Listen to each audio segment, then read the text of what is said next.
Bonjour, bienvenue dans la série sur l'électrodynamique classique. Nous continuons sur la diffusion par un ensemble de petits diffuseurs. Décomposons le facteur de structure sous la forme F de Q est égal à somme sur J prime de E exposant IQ fois XJ moins XJ prime. Si les diffuseurs sont répartis de manière aléatoire, les termes qui vérifient J différent de J prime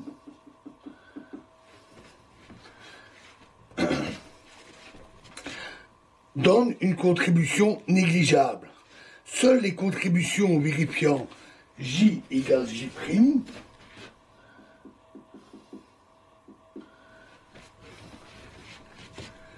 sont significatifs. On a ainsi que F de Q est égal à M, qu'on doit multiplier bien sûr la section efficace d'un petit diffuseur. Et grand N est le nombre total de diffuseurs. On dit alors que la diffusion est une superposition incohérente des contributions individuelles. Si en revanche, les diffuseurs sont très régulièrement répartis dans l'espace, le facteur de structure s'annule partout, sauf dans le prolongement de la direction d'incidence. Autrement dit, un très grand nombre de diffuseurs régulièrement espacés ne provoque aucune diffusion.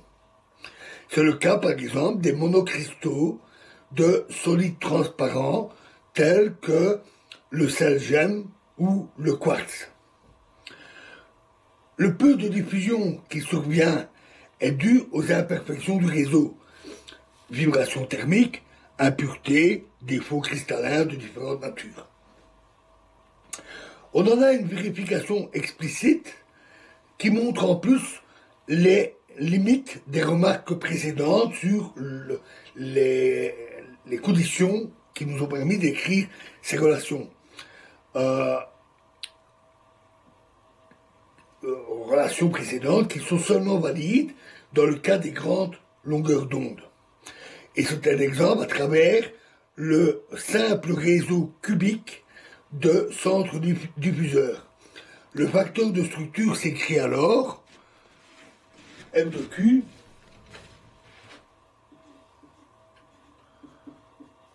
égale N carré fois sinus carré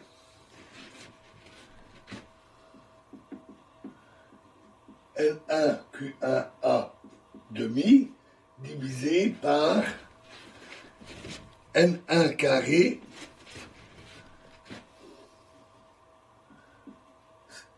sinus Q1A demi fois sinus carré N2 Q2A demi N2 carré sinus Q2A demi sinus carré N3 Q3A demi divisé par N3 carré sinus Q3A demi.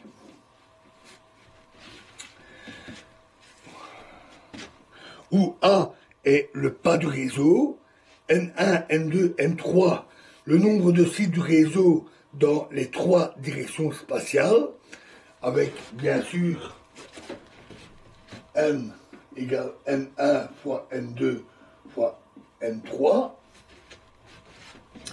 et grand N, le nombre total de diffuseurs, et Q1, Q2, Q3 sont les composantes de Q selon ces trois directions. Aux petites longueurs d'onde, Ka supérieur à pi, cette relation présente un maximum lorsque QI fois A vérifie la condition de Bragg. QIA est égal à 0, ou 2π, ou 4π, etc. C'est la situation familière de la diffraction des rayons X par des structures cristallines, qui est utilisée pour analyser aussi ces structures cristallines. Aux grandes longueurs d'onde, en revanche, on a seulement un pic significatif en QIA égale 0, parce que QIA max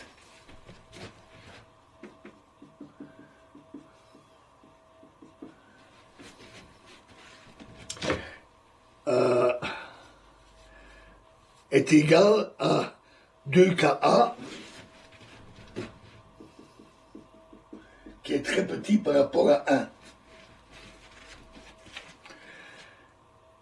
On a seulement un pic significatif dans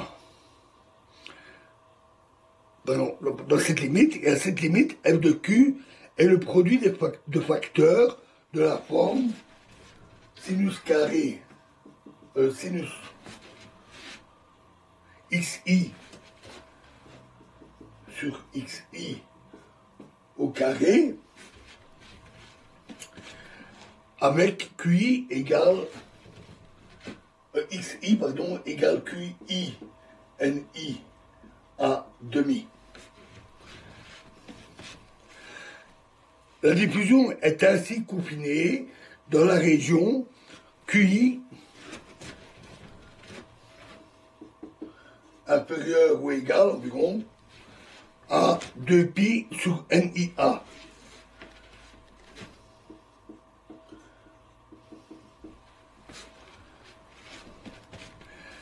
Qui correspondent aux angles inférieurs à lambda sur L, où lambda est la longueur d'onde, et L une longueur d'onde caractéristique du réseau diffuseur. Donc pour L relativement grand, il n'y a quasiment pas de diffusion. Donc voilà pour le cas des grandes longueurs d'onde. Alors dans la prochaine vidéo, nous attaquerons la théorie perturbative de la diffusion. Je vous remercie.